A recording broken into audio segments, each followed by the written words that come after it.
හොඳ ආකාරයෙන් මොලේ සංවර්ධනය වෙන්න පළවෙනි අවුරුදු 3 අපි මේ පිළිබඳව අවධානයක් යොමු කරමු.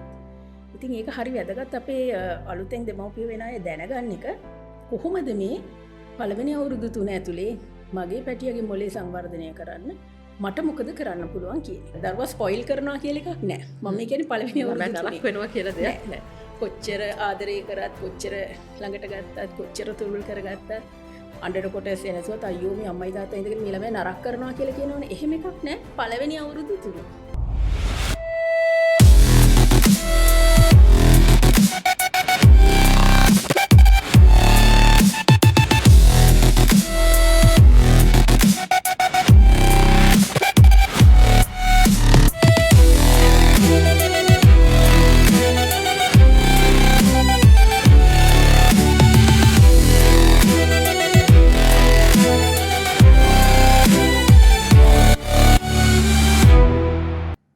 කලින් කතා කරා නේද good enough parenting ගැන.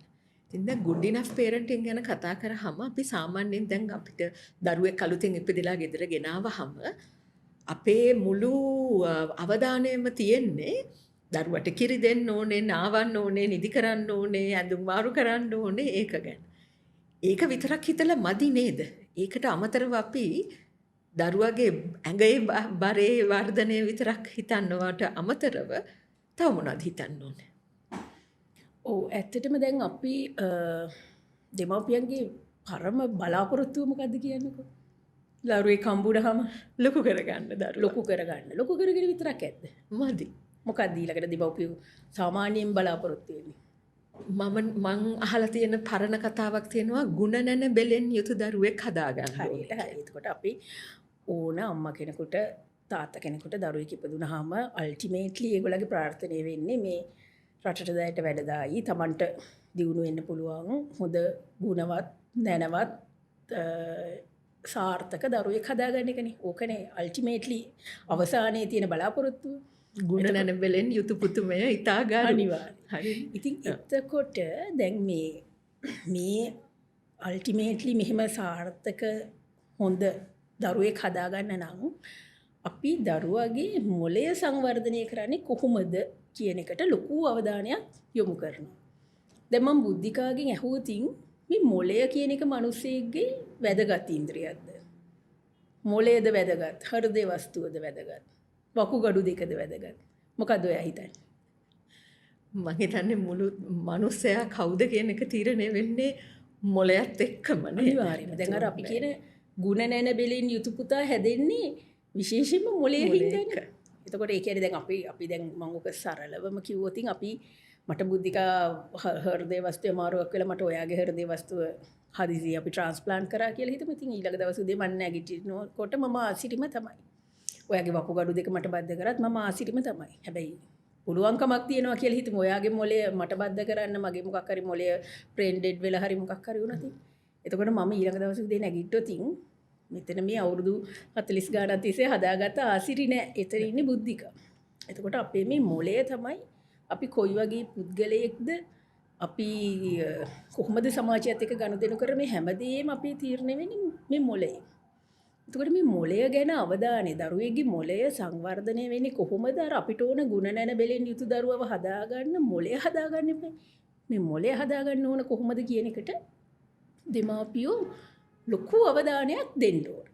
එතකොට අර අපි good enough parenting ගැන කතා කරනකොට අර අපි හැමදේම දරුවා වෙනුවෙන් කරනවත් එක්කම අනිවාර්යෙන් හිතන්න ඕන දෙයක් තමයි මේ මගේ චූටි පැටියාගේ මොලේ මම කොහොමද හොඳට හදාගන්නේ කියන එක. ඉතින් ඒක කරන්න පස්සේ හිතලා බෑ. පහු වෙන්න බෑ.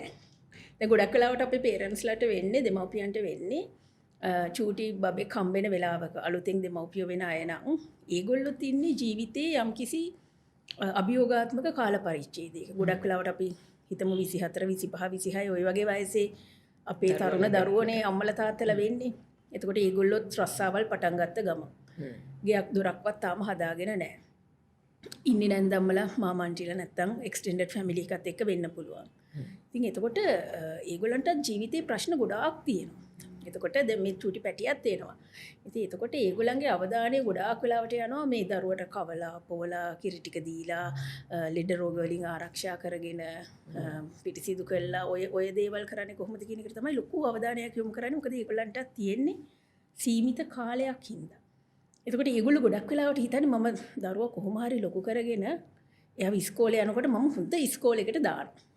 ඊට පස්සේ O level කරනකොට මම හොඳටම සපෝට් එක දීලා A level වලදී හොඳටම සපෝට් එක දීලා මගේ ළමයා හොඳ තැනකට යවලා හොඳ දරුවෙක් හදා ගන්නවා කියලා. මේක හරි හොඳ සිතුවිල්ලක්. හැබැයි අපිට විද්‍යාවෙන් පෙන්නලා දීලා තියෙනවා. විද්‍යාත්මක එවිඩන්ස් දීලා තියෙනවා. මේ අපිට මේ O level A level කාලේ එකපාරට දරුවෙක්ගේ මොළය වෙනස් කරගන්න බෑ.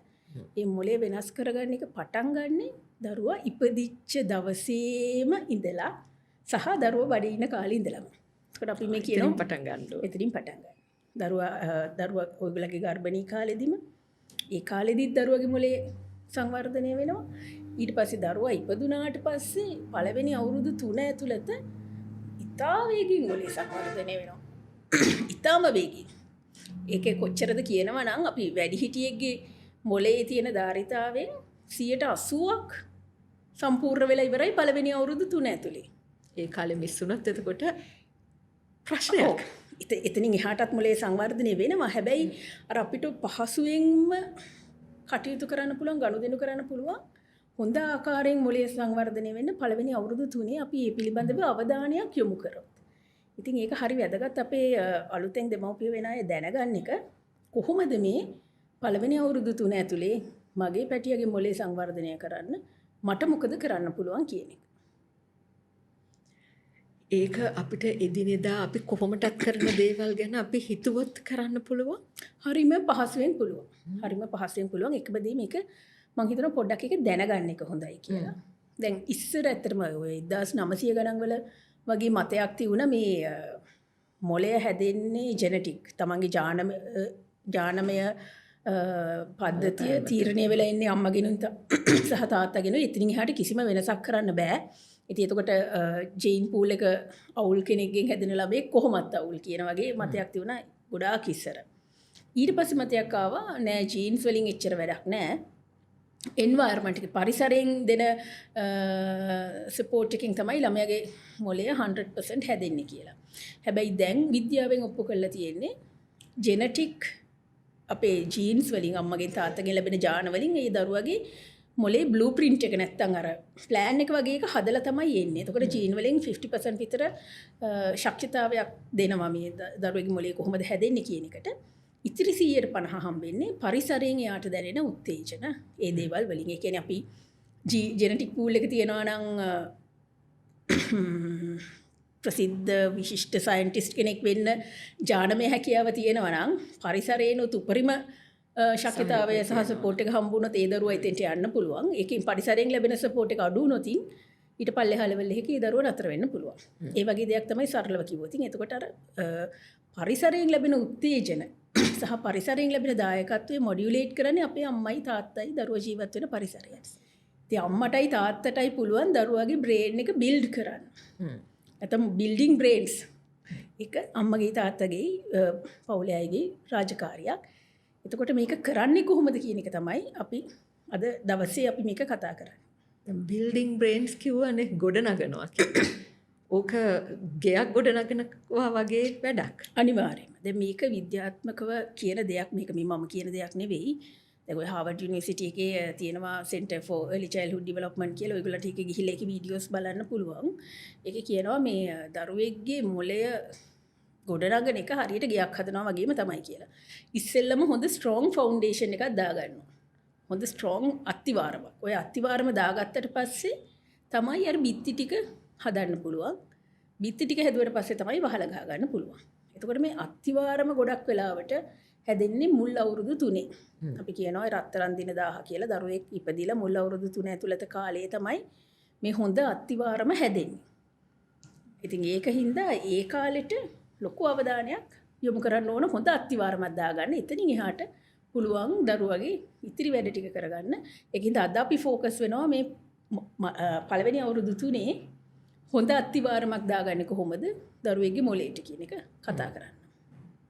දැන් මොලේ වර්ධනයේදී මොලේ කියලා කිව්වහම අපි මොකක්ද ඒකෙන් අදහස් කරන්නේ? මොලේ කියලා කිව්වට ඒකෙත් කොටස් තියෙනවනේ.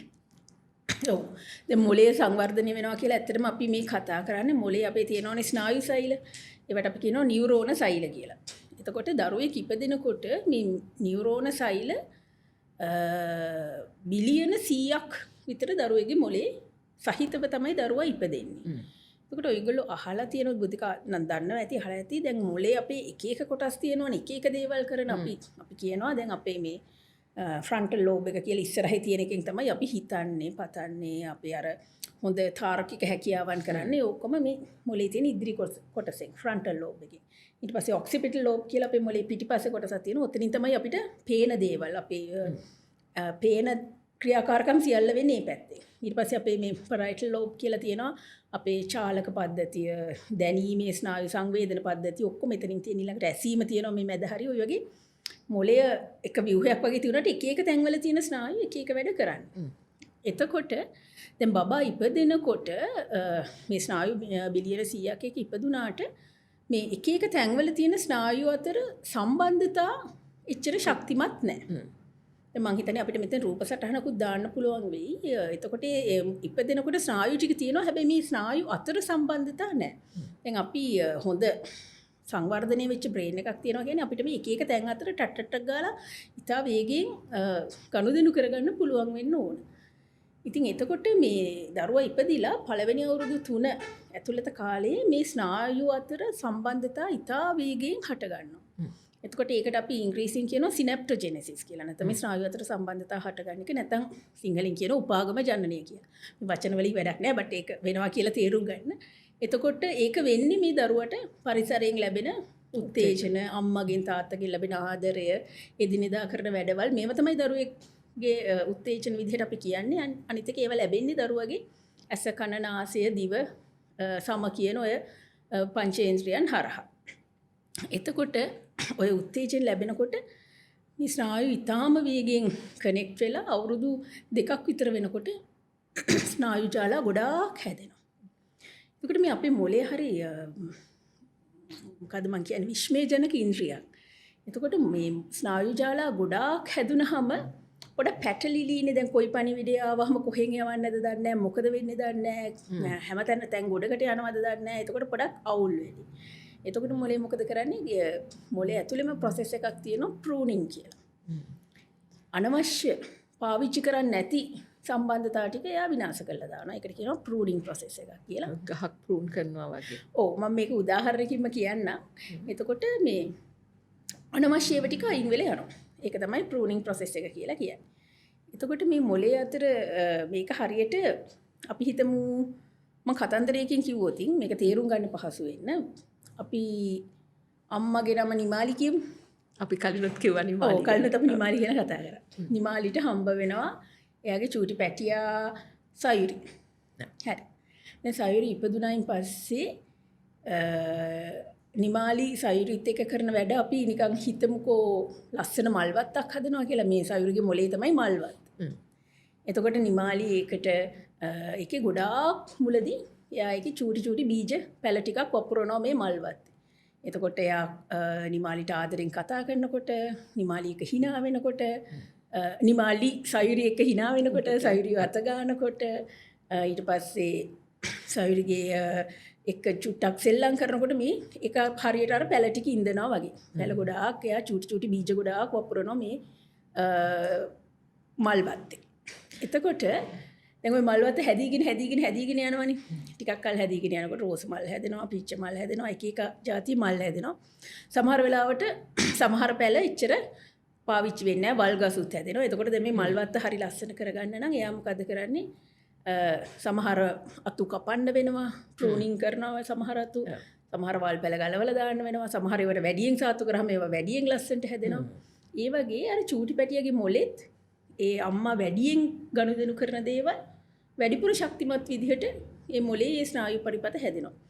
කියන්නේ අපි හිතමු නිමාලි ගොඩාක් සයුරිට පොත් කියවනවා, කතන්දර කියවනවා නම් සයුරිගේ භාෂාව කියන ඒ ඒරියා එක හොඳට ශක්තිමත් වෙනවා.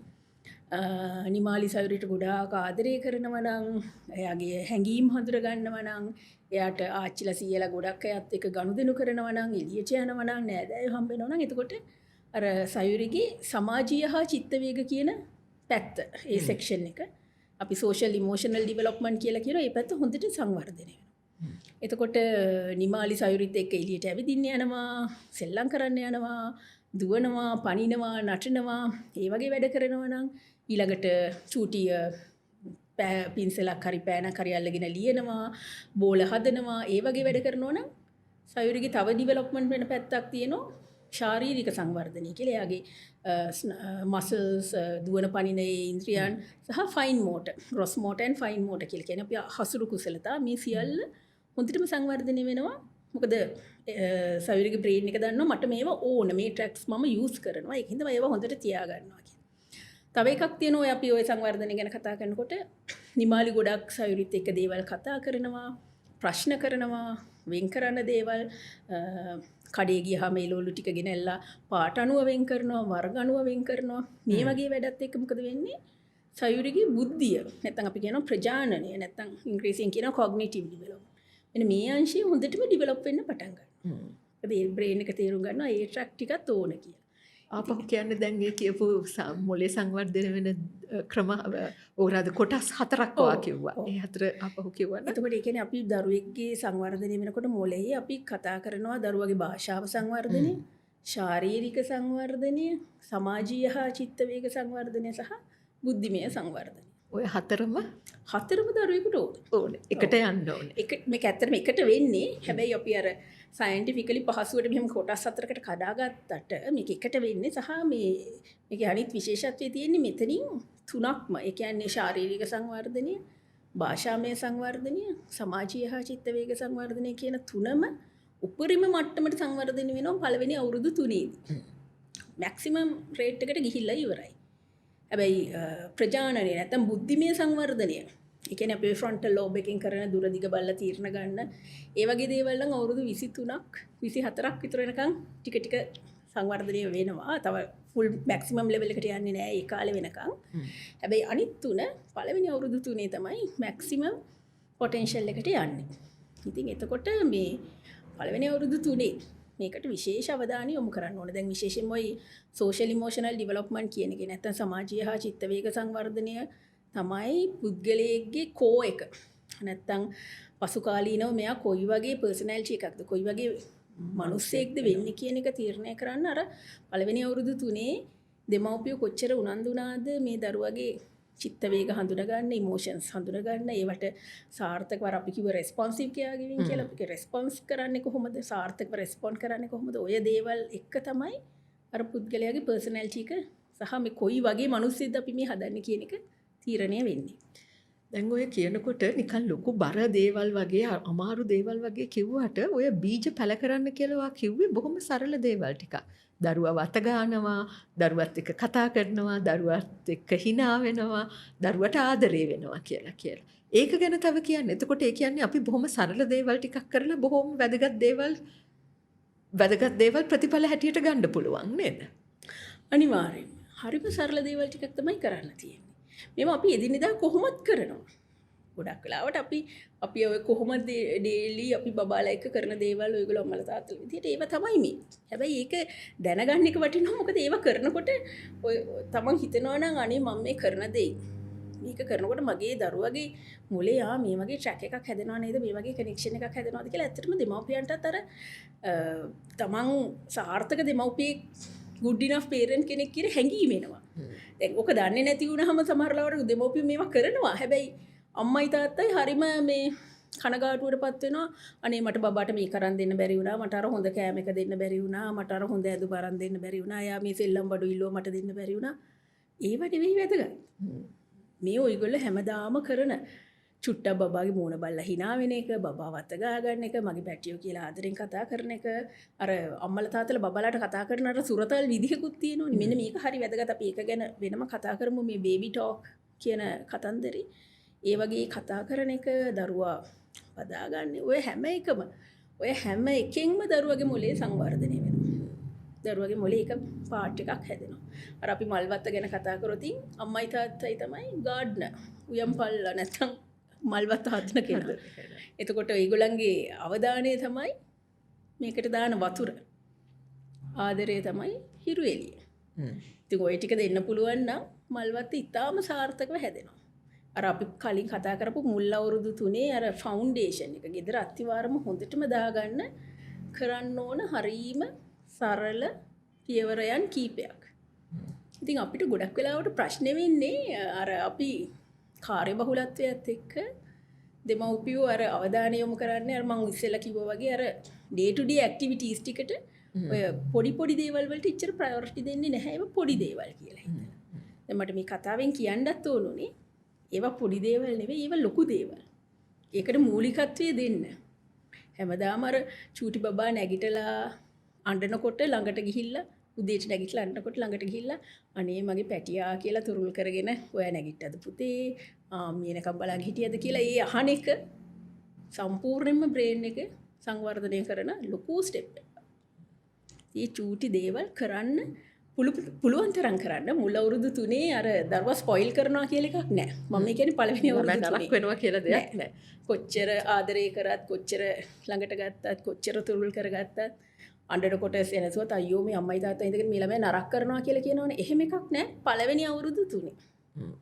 ඒ හැම මොකද පොඩි දරුවට ඒ හොඳටම බීජ ටික හොඳට මුල් අල්ල ගන්නකම් හොඳටම ඒ වතුරයි ඉරු එළියයි අවශ්‍යයි. ඒක දෙන්න. එච්චර තමයි කියන්නේ. මං හිතන්නේ ඔය කියපු දේ වැදගත්කම තව එකක් තමයි දැන් අපි කියන්න ළමයා නිදි කරන්න හදනකොට අපි නැලවිලි ගීයක් කියනවා. හැබැයි ඒක කියන්නේ අයියෝ මේ ළමයා නිදා ගන්න නැහැ නේ කියන සිතිවිල්ලෙන් නෙවෙයි මම මේ කරන දෙයින් මං කරන්නේ ඊටාම වැදගත් මේ දරුවගේ මොලේ හදන ඉස්සරහට හරි අත්තිවාරමක් දාගන්න කෙනක දැනගෙන කරොත් මං හිතන්නේ අම්මගේ තාත්තගේ ස්ට්‍රෙස් එකත් අඩු වෙයි. ඇයි මම මේ දේ මෙහෙම කරන්න කියලා දැනගෙන කරනවා. අන්න ඒක නිසා ඔය පොයින්ට් එක ගෙනාව හින්දා මං කියන්නම් දරුවා උකුලේ දාලා කකුල් දෙකේ තියලා නලව අම්මා සින්දුවකුත් කිය බබාගේ කකුල් දෙකත් අත ගගා එයාගේ ඇස් දෙක දිහා බලලා hina වෙවි විනාඩි 15ක් විතර ගත කරනවා නම් එතෙන්දී දරුවාගේ ඇස් දෙක දිහා බලලා hina වෙනකොට අපි එයාගේ ඇහෙන් එයාට සිග්නල්ස් යවන උත්තේජනය යවන මගේ අම්මා ආදරෙයි කියන එක දරුවට දැනෙනවා. සින්දු කියනකොට එයාගේ කනෙන් අපි උත්තේජනය යවනවා. හඬ ඇහෙනවා ආදරේ දැනෙනවා. එතකොට කන හරහා උත්තේජන ගිහිලා මොළය සංවර්ධනය වෙනවා. බබාගේ ඇඟ අත ගන්නකොට සමහරහා අපි උත්තේජන දෙනවා. සමහරහා මගේ අම්මගේ ආදරය සමට සම කන්ටැක්ට් එක මේ හැමදේම දරුවට යනවා. එතකොට කටින් යන්නේ නැහැ ඒ වෙලාවේ. හැබැයි දරුවා පද්දනකොට අර කකුලේ දාලා නැලවෙනකොට අර කර්ණ ශංකයත් එක්ක අපේ යනවා මේ ප්‍රොප්‍රියෝසෙප්ෂන් එක. එතනත් උත්තේජනයක් කියන්නේ. ඔව්. එතනිනුත් මොළයට උත්තේජනයක් යනවා අර කකුල් දෙකේ දාලා තාලෙට නලවනකොට. එතකොට අපි මේ සියලු ආකාර වලින් උත්තේජන දෙන වෙලාවක් මම ඔය මොමන්ට් එක මම හරියට වටිනාකමක් දන්නවා. මොකද මේ වෙලාවේ අම්මටත් පුළුවන් රිලැක්ස් වෙන්න. ගෙදර වැඩ ඔක්කොම අමතක කරලා කකුල් දෙක හොඳට හාන්සි වෙලා පොන් පිටිපස්සේ ඉඳගෙන දරුවා එක්ක විනෝදයෙන් ගත කරන්න මේ පැය භාගයක් පැයක් වැය කරත් ඔතන යා හානියක් සහ කාලේනාස්තියක් නෙවෙයි කරන්නේ. දරුවට උත්තේජන ගොඩාක් දෙනවා. දරුවා එක්ක හොඳ සම්බන්ධතාවයක් ඇටැච්මන්ට් එකක් හදා ගන්නවා. ඒකම අම්මත් රිලැක්ස් වෙනවා. අම්මටත් විවේකයක් ලබා ගන්නවා. මම නම් පොඩි කාලේ මගේ දරුවෝ පොඩි කාලේ හරියට ඕක පාවිච්චි කරා. වැඩ වලින් අයින් වෙලා මගේ දරුවත් එක්ක ඒ කාලේ එන්ජොයි කරන්න ගන්නවා. ඒකෙන් ලැබෙන්නේ දෙන්නටම තියෙන්නේ මහ ලොකු ප්‍රයෝජනයක්. ඔව්. අනිවාර්යයෙන්. ඉතින් මේ හැම වෙලාවකම ඔය වගේ දරුවට කවන වෙලාව ඒක උත්තේජන ලබා දෙන දරුවා එක්ක සම්බන්ධතාවය ඇති කරගන්න අම්මත් සතුටු වෙන වෙලාව බවට පත් කරගන්න පුළුවන්.